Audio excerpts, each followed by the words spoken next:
미국의 한 군사 전문가가 20년 경력과 모든 것을 걸고 한국에 관한 충격적인 진실을 폭로했습니다. 그의 보고서는 국방부와 군사 싱크탱크 전체가 발칵 뒤집혔고 워싱턴에서는 긴급회의가 소집되었습니다. 다음 날 아침 그의 보고서는 기밀로 분류되었으며 국방부 고위 관계자들은 그가 남긴 모든 자료를 검토하기 시작했습니다. 48시간 만에 군사위원회는 패닉에 빠졌고 주요 언론은 일제히 침묵을 지켰습니다. 도대체 그가 밝혀낸 충격적인 진실은 무엇이었을까요? 영상을 시작하기 전 구독과 좋아요 부탁드립니다. 안녕하세요. 전 버지니아주 알링턴에서 자란 리처드 윌슨이에요. 사실 이 이야기를 하기까지 고민이 많았어요. 제가 가졌던 잘못된 생각을 털어놓는 게 쉽지 않았거든요. 하지만 저처럼 생각하는 분들이 아직 계실 것 같아서 용기를 내서 이야기를 시작해 보려고 해요. 부끄럽지만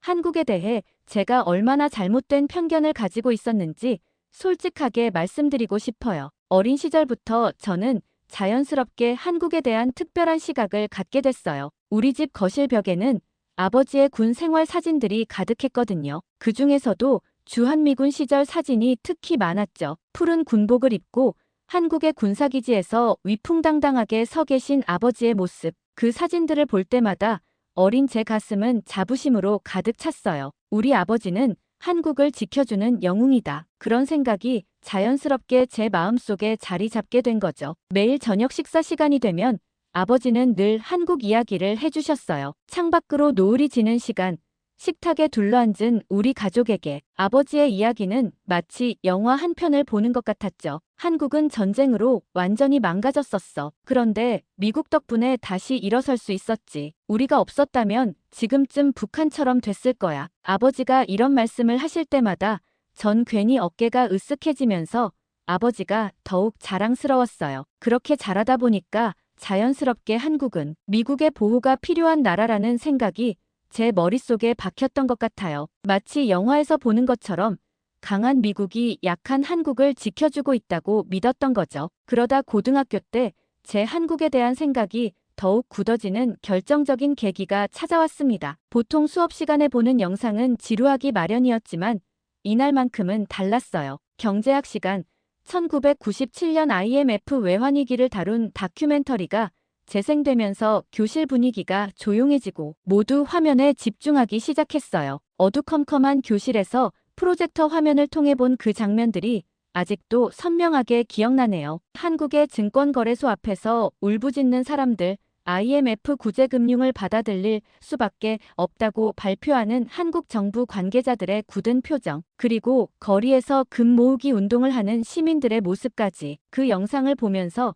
가슴 한켠에서는 동정심이 일었지만 동시에 역시 한국은 미국의 도움이 절실한 나라구나라는 생각이 더욱 강해졌습니다. 수업이 끝난 후 친구들과 나눈 대화에서도 저는 당당하게 말했었죠. 결국 미국이 도와주지 않으면 한국 같은 나라는 금방 무너지는 거야. 그때 저는 그것이 당연한 사실이라고 믿었습니다. 그렇게 저는 한국을 미국이 보호해주는 나라라고 당연하게 여기며 성장했습니다. 대학을 우수한 성적으로 졸업하고 저는 미국의 대형 방산업체에 입사하게 됐습니다.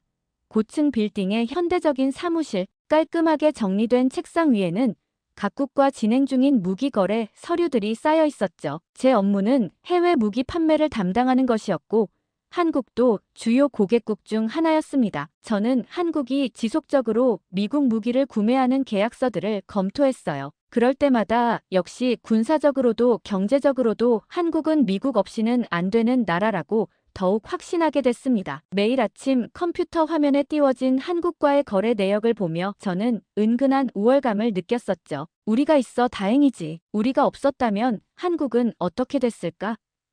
이런 생각이 머릿속을 맴돌았습니다. 심지어 한국 측 담당자들과 화상회의를 할 때도 그들의 의견보다는 미국의 입장만을 고집했었죠. 돌이켜보면 그때의 저는 한국을 그저 고객국으로만 여겼습니다. 마치 영화에서 보호가 필요한 약자처럼 말이에요. 회의실에서 동료들과 이야기를 나눌 때도 한국은 우리 무기가 필요해. 선택권이 없어라며 뿌듯해했던 기억이 나는군요. 얼마나 무지했던 걸까요? 지금 생각해보면 그저 부끄러움만 가득합니다. 하지만 이런 제 생각이 완전히 바뀌게 된 계기가 찾아왔습니다. 그것은 2019년 저는 한미 방위비 분담금 협상에 참여하게 되었고 그 순간부터 제 머릿속에 박혀있던 생각들이 흔들리기 시작했습니다. 워싱턴 DC의 햇살이 뜨겁게 내리쬐던 그날 저는 한미 방위비 분담금 특별협정 협상 자문단으로 참여하게 됐어요. 방산업체 해외 영업팀 소속이었던 저에게는 굉장한 기회였죠. 단순한 무기 계약이 아니라 국가 간의 전략적 협상에 참여하게 된 것이니까요. 게다가 당시 협상은 트럼프 행정부에서 강하게 밀어붙이는 사안이었습니다. 한국이 방위비를 대폭 증액해야 한다는 압박이 거셌고 저는 그 논리를 뒷받침하는 데이터를 정리하는 역할을 맡게 되었죠. 솔직히 말하면 저는 처음부터 한국이 미국의 요구를 수용할 수밖에 없을 거라고 생각했어요. 미국의 안보 지원 없이는 한국이 독자적으로 국방을 유지하기 어렵다고 믿었으니까요. 그런데 웅장한 회의장에 들어서는 순간 한국 협상단의 표정이 예사롭지 않다는 걸 느꼈습니다. 그들의 눈빛에서 이전과는 다른 무언가가 느껴졌어요. 단순히 미국의 요구를 수용하러 온 것이 아니라는 걸 직감적으로 알 수 있었죠. 트럼프 대통령은 한국이 방위비를 5배 이상 증액해야 한다고 강하게 요구했습니다. 저는 그 자리에서 우리 측 대표단을 적극적으로 지지했어요. 한국은 충분한 경제력이 있습니다. 더 많은 비용을 부담할 수 있습니다. 제가 이렇게 말했을 때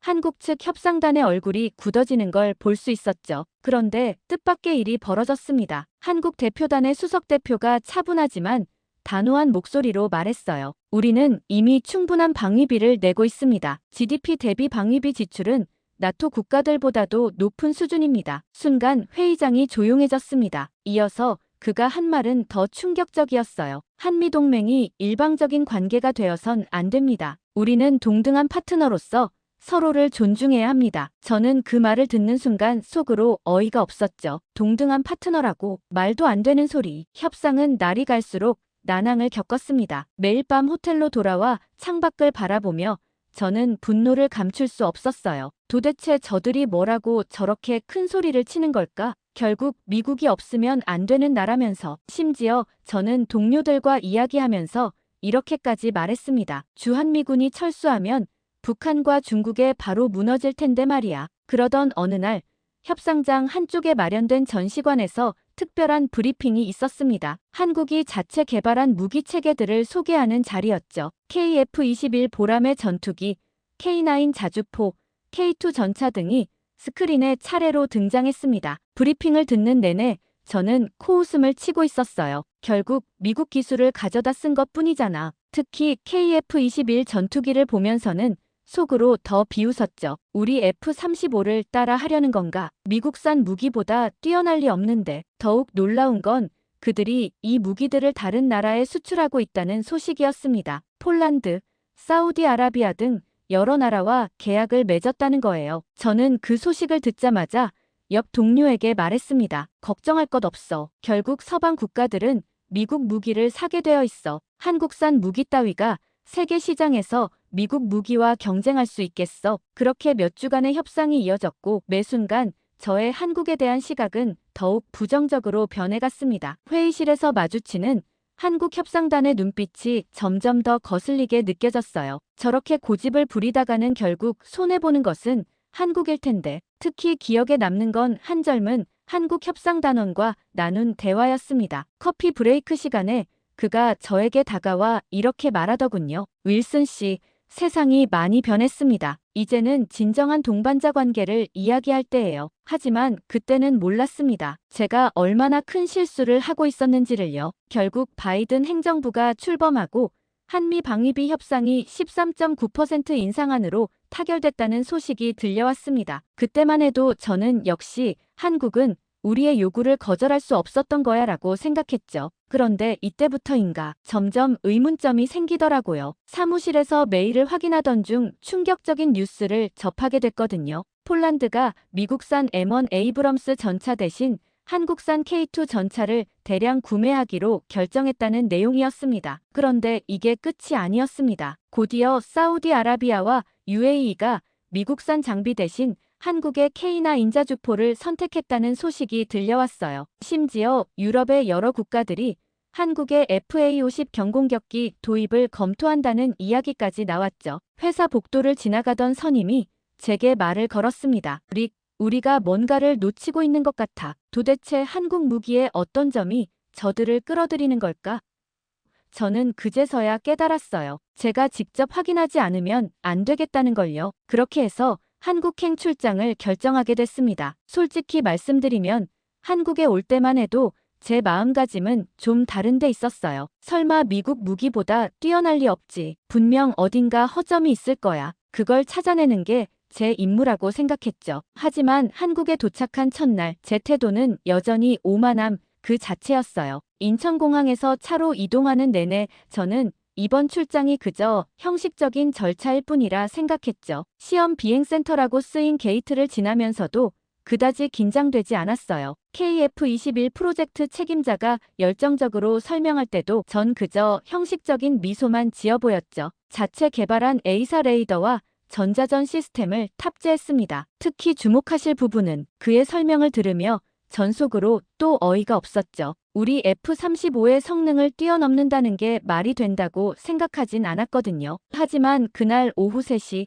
활주로 위에서 벌어진 일은 제 편견을 완전히 뒤흔들어 놓았습니다. 먼저 들린 건 평소와는 완전히 다른 엔진음이었어요. F-35에서 나는 그 익숙한 소리가 아니었거든요. 더 날카롭고 더 강렬한, 마치 포효하는 듯한 소리였죠. 이륙을 준비하는 KF-21의 모습은 꼭 사냥을 앞둔 맹수 같았어요. 관제탑의 지시가 이어졌습니다. 이번 시험 비행에서는 초기 상승 단계에서 최대 받음각 테스트를 진행하고 이어서 전자전 시스템 시험으로 넘어가겠습니다. 그리고 시작된 비행은 지금도 그 광경을 생생히 기억해요. 활주로를 달리기 시작한 순간부터 달랐습니다. 마치 활주로와 하나가 된 것처럼 부드럽게, 하지만 무시무시한 힘으로 속도를 올리더니 순간 제 눈을 의심할 수밖에 없었습니다. 전투기가 거의 수직에 가까운 각도로 하늘을 향해 치솟았거든요. F-35로는 상상도 할 수 없는 기동이었습니다. 그것도 F터버너 없이 말이죠. 현재 받음각 28도, 기체 안정성 완벽 유지 중입니다. 관제탑의 보고가 이어질 때마다 옆에 있던 미 공군 소속 시험평가관의 표정이 굳어져 갔어요. 특히 전자전 시험에서 KF-21이 보여준 레이더 회피 기동은 우리 F-35의 그것을 뛰어넘는 수준이었습니다. 그날 저녁 호텔로 돌아와 노트북을 펼쳤어요. 원래는 KF-21의 문제점들을 정리하려 했던 보고서 문서. 하지만 아무것도 쓸 수가 없었습니다. 대신 창밖으로 보이는 서울의 야경을 한참 동안 바라봤어요. 우리가 정말 한국을 잘못 보고 있었던 걸까? 이건 시작에 불과했습니다. 다음 날 있을 지상 무기체계 시연과 한미연합훈련에서는 더 큰 충격이 기다리고 있었죠. 이른 아침, 저는 여전히 의구심을 떨치지 못하고 있는 채 훈련장으로 향했습니다. 전날 밤에도 머릿속이 복잡했지만 그래도 결국은 미군이 주도하고 한국군이 보조하는 형태겠지 라는 생각을 떨칠 수 없었어요. 하지만 도착하자마자 이런 제 생각이 완전히 뒤집히고 말았습니다. 브리핑룸에서 한국군 작전 참모가 설명하는 내용이 심상치 않았거든요. 오늘 훈련은 다영역 통합작전 개념을 적용합니다. GPS 교란과 사이버 공격에 대한 대응, 미사일 방어, 그리고 상륙작전까지 모든 영역을 아우르는 훈련이 될 것입니다. 특히 놀라웠던 건 한국군이 최신 전장관리 시스템을 활용해 작전을 주도한다는 설명이었어요. 옆자리에 있던 미군 장교가 정말입니까? 라고 물을 정도였죠. 훈련이 시작되자 정말 믿을 수 없는 광경이 펼쳐졌습니다. 한국 해병대의 K-21 장갑차와 차륜형 장갑차가 선두에서 돌격을 감행하는 거예요. 그것도 미 해병대보다 앞서서요. 순간 저도 모르게 한국군이 먼저 공격을 원래 미 해병대가 주도해야 하는데 라는 말이 튀어나왔습니다. 그때 옆에 있던 미 해병대 지휘관이 중얼거렸습니다. 이제 우리가 한국군을 지원하는 입장이 된 건가? 그 말을 듣는 순간 저도 모르게 고개를 끄덕이고 말았어요. 하늘을 보니 더욱 놀라운 광경이 펼쳐지고 있었습니다. 미군의 F-35B 전투기와 함께 한국 공군의 KF-16, FA-50, 그리고 얼마 전 제가 봤던 그 KF-21 전투기가 편대를 이루어 날고 있었어요. 특히 KF-21의 움직임이 눈에 띄었습니다. 전자전 장비를 이용해 적의 방공망을 무력화시키는 장면은 마치 영화의 한 장면 같았죠. 적 방공망 무력화 완료. 안전한 공역 확보했습니다. KF-21 조종사의 무전이 훈련장에 울려 퍼졌어요. 우리 미군 전투기들이 그 뒤를 따라 작전을 수행하는 모습을 보며 저는 이게 현실인지 꿈인지 분간이 가지 않았습니다. 그때 미군 정보 장교가 작게 중얼거렸습니다. 우리보다 더 빠른 정보 분석이라고. 그리고 한국군 작전통제관이 차분하게 말했습니다. 우리는 AI 기반 통합 전장 관리 시스템을 운용하고 있습니다. 실시간 데이터 처리와 분석이 가능하죠. 그 순간 하늘에 수십 대의 드론이 떠올랐습니다. 마치 벌떼처럼 하늘을 수놓으며 정찰과 타격 임무를 수행하는 모습은 정말 압도적이었어요. 드론 스웜 작전 개시, 목표 지역 데이터 수집 중. 관제탑에서 들려오는 보고에 주변의 미군 장교들이 연신 고개를 끄덕였습니다. 이런 작전은 우리도 아직 시험 단계인데. 미군 장교 한 명이 작은 목소리로 말했어요. 저는 그제서야 깨달았습니다. 지금 이 훈련에서 한국군이 미군보다 앞서 있다는 사실을요. 특히 놀라웠던 건 사이버전 대응 훈련이었습니다. 가상의 적이 지휘 통제 시스템을 해킹하려 시도했을 때 한국군의 사이버 대응팀이 이를 실시간으로 차단하고 역추적하는 모습을 보여줬어요. 사이버 공격 차단 완료. 공격 근원지 추적 중입니다. 이런 보고를 들으며 저는 한국군의 역량이 제가 알고 있던 것과는 차원이 다르다는 것을 실감했습니다. 훈련이 끝나갈 무렵 통합작전 상황실에서 마지막 브리핑이 있었어요. 한국군 지휘관이 작전 결과를 설명하는데 그의 말 한마디 한마디가 저에게는 충격으로 다가왔습니다. 오늘 훈련에서 검증된 우리의 다영역 작전 수행 능력은 세계 최고 수준입니다. 특히 AI 기반 지휘 통제 체계와 드론, 스웜 작전은 미래 전장의 새로운 표준이 될 것입니다. 그렇게 마지막 브리핑이 끝나고 한국군 지휘관이 저를 따로 불렀습니다. 윌슨 씨, 오늘 훈련에 대해 어떻게 생각하시나요?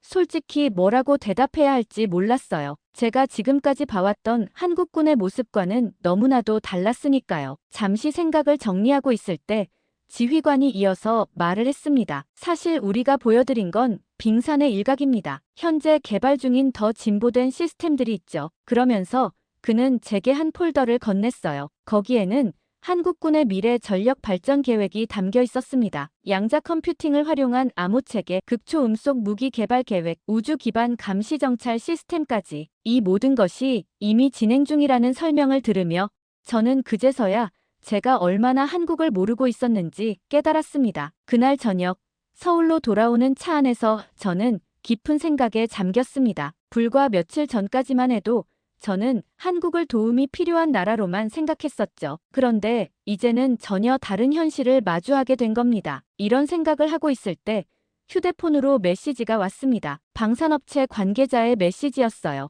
윌슨 씨, 내일 오전 10시에 저희 연구개발센터를 방문해 주시겠습니까? 오늘 훈련에서 보신 장비들의 개발 현장을 보여드리고 싶습니다. 연구소 안으로 들어섰는데요. 제일 먼저 눈에 들어온 게 정면에 거대한 스크린이더라고요. 화면에는 우리 M1 에이브럼스 전차랑 한국의 K2 전차를 비교하는 자료가 떠 있었습니다. 한번 보세요. 저희 K2 전차가 M1 에이브럼스보다 무게는 20%나 가벼운데 기동성은 30% 이상 앞서거든요. 옆에 있던 책임 연구원이 이렇게 설명을 해주시는데 솔직히 말도 안 된다는 생각이 들더라고요. 제가 알고 있던 상식하고는 너무 다른 거였거든요. 그래서 제가 물어봤어요. 이게 정말 가능한 건가요? 미국의 도움 없이 이런 기술을. 그러자 연구원이 잠시 미소를 지으면서 벽 쪽을 가리키는데요. 거기에는 작년 수출 실적이 적혀 있더라고요. 폴란드의 K2 전차랑 K9 자주포, 사우디아라비아랑 UAE에는 방공 시스템, 심지어 유럽 국가들한테도 수출을 하고 있다는 거예요. 지난해에만 저희 회사가 계약한 게 12조 원이 넘는다니까요. 이 말을 듣는데 솔직히 좀 어지러웠어요. 제가 알고 있던 한국 방산의 수준과는 완전히 다른 이야기였습니다. 연구원이 갑자기 저를 보면서 물어보시더라고요. 윌슨 씨는 우리나라가 이렇게 발전했을 거라고 예상하셨나요? 솔직히 말도 못했어요. 제가 알고 있던 한국이랑 너무 다른 거였거든요. 그러다가 옆에 있는 실험실로 자리를 옮겼는데 거기서 또 놀라운 걸 보게 됐어요. 연구원들이 차세대 드론을 개발하고 있더라고요. 이건 인공지능이 탑재된 군집 드론 시스템입니다. 수백 대가 동시에 작전을 수행할 수 있죠. 이런 설명을 들으면서도 뭔가 실감이 안 났어요. 그런데 더 놀라운 게 있었어요. 극초음속 미사일 개발실에 들어갔는데 거기서 본 기술 수준이 충격적이더라고요. 저희가 개발 중인 이 미사일은 마하 5 이상의 속도로 비행할 수 있습니다. 연구원이 이렇게 설명하는데 순간 귀를 의심했어요. 마하 5라고요? 그런 기술을 한국이 가지고 있다니. 그런데 말이죠. 제가 조심스럽게 물어봤어요. 이제 한국은 미국 기술이 필요 없는 건가요? 그러자 연구원이 웃으면서 대답하더라고요. 이제는 서로가 서로를 필요로 하는 사이가 된 것 같네요. 어떤 면에서는 저희가 앞서가는 분야도 있고 또 어떤 면에서는 미국의 기술력이 필요한 부분도 있죠. 이런 이야기를 듣고 있으니까 문득 궁금해졌어요. 앞으로는 어떤 계획이 있으신가요? 그러자 연구원이 또 다른 실험실로 저를 안내하더라고요. 거기에는 뭔가 새로운 프로젝트가 진행되고 있었는데 그때 연구소장이 들어오시더니 잠깐 제 사무실로 오시죠라고 하시는 거예요. 사무실에 들어가 보니까 벽면 전체가 스크린이더라고요. 거기에 세계 지도가 떠 있었는데 곳곳에 빨간 점들이 찍혀 있었어요. 이 표시들이 전부 저희 무기를 수출하는 국가들입니다. 연구소장님의 설명을 듣는데 순간 숨이 멎는 것 같더라고요. 유럽, 중동, 동남아시아, 정말 전 세계에 한국 무기가 수출되고 있었거든요. 제가 궁금해서 물어봤어요. 그럼 이제 한국은 무기를 수입하는 나라가 아니라 수출하는 나라가 된 겁니까? 연구소장님이 잠시 생각하시더니 이렇게 말씀하시는 거예요. 그렇죠. 이미 그렇게 됐습니다. 사실 좀 놀라우시죠? 연구소장님이 미소를 지으시면서 말씀하시는데 뭔가 마음 한구석이 불편해지더라고요. 그동안 제가 얼마나 한국을 무시하고 있었는지 새삼 깨닫게 되었거든요. 갑자기 밖에서 엔진 소리가 들려왔어요. 창밖을 내다보니 활주로에서 KF-21이 이륙 준비를 하고 있더라고요. 그 순간 모든 게 달라졌다는 걸 깨달았습니다. 연구소장님의 마지막 말씀이 계속 머릿속에 맴돌았어요. 이제는 미국이 저희에게 무기를 파는 게 아니라 저희가 미국과 경쟁하는 시대가 왔습니다. 어떤 분야에서는 이미 앞서가고 있죠. 인천공항으로 가는 차 안에서 창밖을 바라보는데 문득 한국에 도착했을 때의 제 모습이 떠올랐어요. 그때의 저는 얼마나 교만했었는지 이제는 모든 게 달라져 있었습니다. 워싱턴 국방부 건물로 들어서는데 마음이 무거웠습니다. 제가 써야 할 보고서가 어떤 파장을 일으킬지 알 수 있었거든요. 며칠 밤을 새워가며 고민했습니다. 결국 보고서 제목을 이제 미국이 한국을 필요로 하는 시대가 왔다로 정했습니다. 한국에서 본 모든 것들을 있는 그대로 담았습니다. 한국은 이미 미국의 도움 없이도 충분한 방위력을 갖추고 있습니다. 오히려 이제는 주한미군 철수 시 피해를 입는 쪽이 우리 미국일 수 있습니다. 특히 인도 태평양 지역에서 중국을 견제하기 위해서는 한국과의 동맹이 절대적으로 필요합니다. 보고서를 제출하고 이틀이 지났을까요? 상원 군사위원회에서 연락이 왔습니다. 보고서 내용에 대해서 직접 브리핑을 해달라는 거였습니다. 회의실에 들어섰는데 공화당 강경파 의원들의 표정이 심상치 않았습니다. 제가 설명을 시작하자마자 한 의원이 말을 자르더군요. 말도 안 되는 소리 아닙니까? 한국이 스스로 군사 강국이 될 수 있다는 건 너무 과장된 주장 아닙니까? 그래서 제가 직접 찍어온 영상들을 보여드렸습니다. K2 전차가 폴란드로 수출되는 현장, KF-21의 시험 비행 장면, 천국 미사일의 요격 시험, 특히 한국이 개발한 AI 전투 시스템을 보여드렸더니 회의실이 조용해졌습니다. 군사 전문가들의 반응이 특히 인상적이었습니다. 지금 미국이 한국을 잃으면 우리의 인도 태평양 전략은 완전히 무너질 수 있습니다. 이건 단순한 군사동맹의 문제가 아닙니다. 기술동맹의 문제이기도 합니다. 며칠 후 백악관 국가안보회의 NSC에서도 프레젠테이션을 하게 됐습니다. 거기서도 비슷한 질문들이 쏟아졌죠. K2 전차가 정말 에이브럼스보다 성능이 좋다는 건가요? 한국의 AI 전투 시스템이 우리 것보다 앞섰다고요? 제 보고서는 CNN을 시작으로 주요 언론에서 대대적으로 보도됐습니다. 특히 월스트리트 저널에서는 한국의 방산 수출 증가와 기술력 성장에 대해 심층 분석 기사를 실었습니다. 며칠 후 국방부 고위 관계자로부터 연락이 왔습니다. 다음 주에 열리는 국방 포럼에서 기조연설을 해달라는 요청이었습니다. 주제는 새로운 시대의 한미동맹이었습니다. 오늘 이 자리에는 미국의 안보 정책을 결정하는 거의 모든 사람들이 모인다고 했습니다. 연단에 올라서기 전 잠시 메모를 다시 훑어봤습니다. 손이 살짝 떨렸어요. 이제 다음은 리처드 윌슨 씨의 발표가 있겠습니다. 주제는 새로운 시대의 한미동맹입니다. 깊은 숨을 한번 들이마시고 마이크 앞에 섰습니다. 객석에는 그동안 제 보고서를 의심해왔던 모든 분들이 앉아 계셨죠. 지금부터 제가 보여드릴 영상은 제가 한국에서 직접 찍은 것들입니다. 스크린에 KF-21이 하늘을 가르는 모습이 떴습니다. 이어서 K2 전차가 험난한 지형을 누비고 천무다연장 로켓이 목표물을 정확히 타격하는 장면이 나왔죠. 특히 한국이 자체 개발한 AI 전투 시스템 영상이 나올 때는 앞줄에 앉아 계시던 장성들의 표정이 확연히 달라지는 게 보였습니다. 지난 50년간 우리는 착각 속에 살아왔습니다. 우리가 한국을 지켜준다고 생각했죠. 하지만 이제는 미국이 한국을 필요로 하는 시대가 왔습니다. 순간 회의장이 조용해졌습니다. 그때 뒤쪽에서 한 원로 장성이 자리에서 일어나셨습니다. 윌슨 씨 말이 맞습니다. 우리의 오만함을 버려야 할 때가 왔습니다. 제가 지난달 한국의 기술을 직접 봤습니다. 이건 우리가 배워야 할 수준입니다. 이제는 우리가 선택할 차례입니다. 한국과 함께 갈 것인지 아니면 뒤처질 것인지. 우리가 이 선택을 망설이는 사이에도 한국은 이미 우주로 더 먼 미래로 나아가고 있습니다. 더 이상 누군가의 도움이 필요한 나라가 아닌 세계를 이끌어가는 기술 강국으로. 회의장에 긴 침묵이 흘렀습니다. 그리고 이어진 박수 소리. 그날의 그 소리는 새로운 시대의 시작을 알리는 종소리였던 것 같습니다. 한국이 만들어갈 새로운 시대의 종소리였죠. 오늘의 사연 어떠셨나요? 오늘도 끝까지 함께 해주신 여러분께 진심으로 감사드리며 다음 영상도 재밌고 유익한 사연으로 돌아올 것을 약속드립니다. 여러분들의 구독과 좋아요, 알림 설정은 영상 제작에 큰 힘이 됩니다. 감동 모드였습니다.